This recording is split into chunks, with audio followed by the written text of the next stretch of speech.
ghost story for sale, but there are a couple involved. There's much more. Get this, a love story. Oh! I'll keep coaching.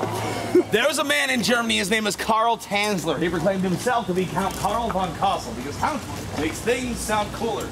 It worked for Dracula, it worked for Chocula, it worked for that guy on Sesame Street. If you're going to call me Count J, but at the end of the night, don't fight it. It's natural. Just let it happen. Count Karl von Hossel owned a machine shop over there in Germany. He produced radiology equipment, X-ray machines. Made a lot of money doing this because X-ray technology was the absolute pinnacle of medical technology at the time. He also had a beautiful wife, 2 lovely daughters, and was absolutely miserable with his life. The reason for this is because the ghost of his dead grandmother was plugged into his room every single night since he was 8 years old when she died and say, Karl, you will be absolutely miserable for the rest of your life. Until you marry this woman, and she will pull a dark drape off of a shadowy figure that stood next to her to reveal a beautiful Cuban woman. Long, dark hair, big brown eyes, ruby red lips, fair skin. Eventually, he started to believe her. I am going to stress that word eventually, because in 1927, when Count Karl von Hossel came to America to pick up Cuban chicks, they're saying there weren't many in Germany, he looked like this. Some of you folks may think you see a familiar face here. If you are thinking Freud and want therapy, you got issues. Get it? All right, fine. If this picture makes you want fried chicken, you are actually worse off, believe it or not. Or if you are like me and pointing out even remote likenesses in the crowd. I'm sorry, but you guys just look at this guy for like 2 seconds. I've been 20 years on him, he's on it. You're gonna hate me in a minute. He's like, I'm not waiting a whole minute. Karl comes over, he leaves his wife in case it's starting new in the North Florida port they came in at. He, on the other hand, ran as far south as he could get, as close to Cuba as he could get. Sunny little town, 90 miles from Havana. Called? U.S. Oh, we're a smart crowd, too, I think. He gets the job at the local hospital as an X-ray tech because he knew the machinery so well.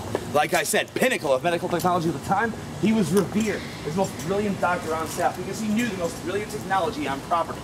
One day, a girl walks into him for a second opinion. Beautiful Cuban girl. Long, dark hair, big brown eyes, ruby red lips, fair skin. Her name was Elena Hoyos.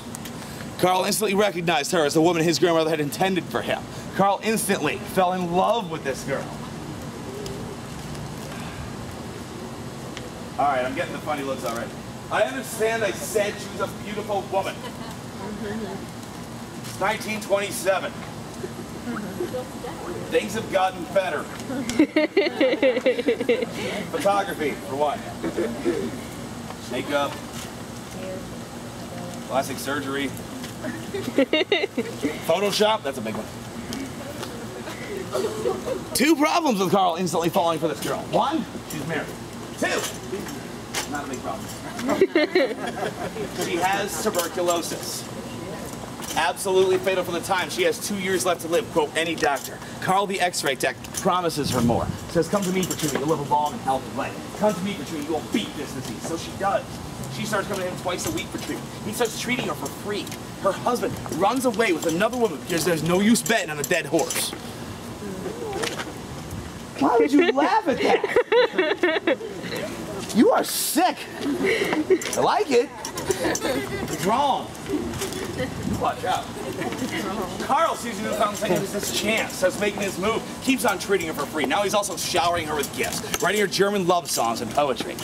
She is used to Spanish love songs and poetry. One of those is an extremely romantic language when used right.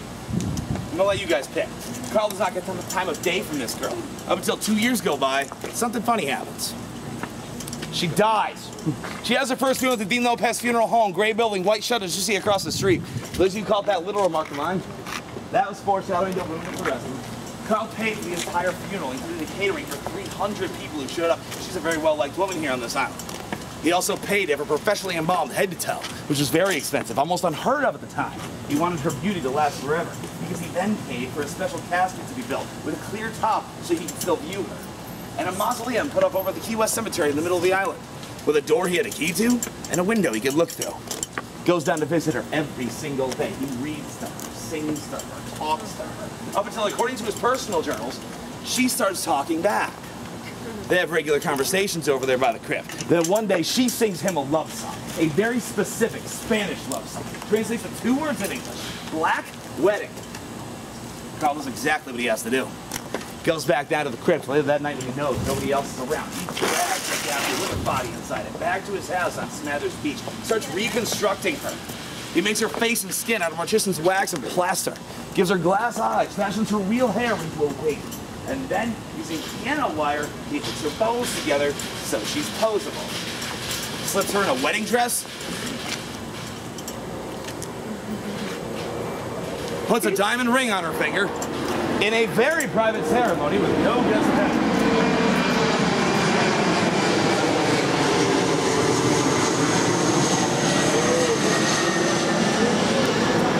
We need to retreat now. Alright, the guest thing doesn't usually get it. Alright, how about this? After the honeymoon.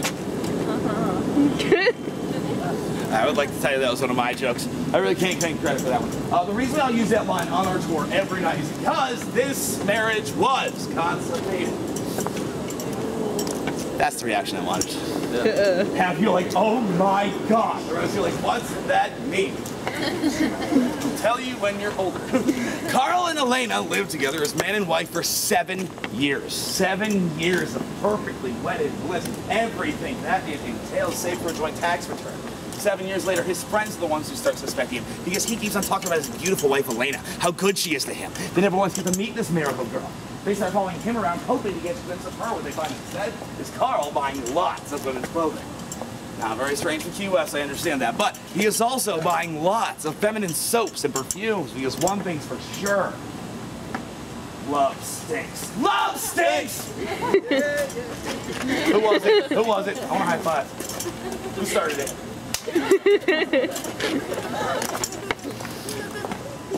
When the cops catch wind of this, they bust down Karl's door. They find Karl in bed with Elena Hoyos.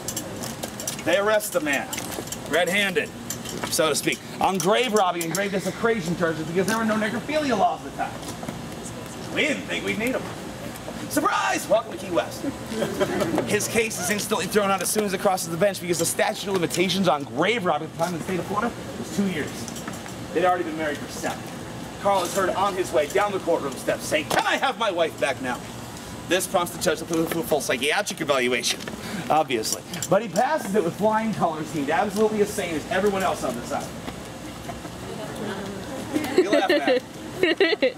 Fair enough. He is forced to leave the island, having a potential harm to society. He lives out the rest of his years up at his sister's ranch in Zephyr Hills, Florida. Quick question for you folks. Where do you guys get your drinking water from? Zephyr Hills. Necrophilia-free since 1949. We think. Ish. Elena's body was brought back to the Dean Lopez funeral home for her second funeral. That's right, most people just get the one. She got 2. Some would call her spoiled. There it is. 6,800 people nationwide came to view this second funeral, mainly because it was a second funeral. They don't come around all that often. It was printed in every major newspaper across the country, seeming a hell of a reason to come visit Key West during the Great Depression. Dude married a dead chick. Let's go check it out. I would have been here. Don't lie, half of you would have too. That guy definitely would have. What they came to see was this. I know, she's cute, right? And she's married. That makes it dirty. A lot of folks actually call this an improvement. Look, kids, Elena 2.0. Still got some bugs to work out. How many tons can you fit? I like the television looks just like Michael Jackson. Especially now. What, is it too soon? I told that joke that night, got a huge laugh. Of these 6,800 people who came to see her, over 500 of them brought love letters for Karl. Women thought it was romantic. Undying love, girls. Already dead love. Over 300 of them proposed marriage to the man because still a happily married man and left us on according to him. Now, funny thing about when he left this island, a lot of people ask me about the mausoleum. Can we go see the mausoleum? No, you cannot. Because it blew up due to a time bomb the day after Karl left. It is still an open case. It's a big mystery. We have no idea who did it.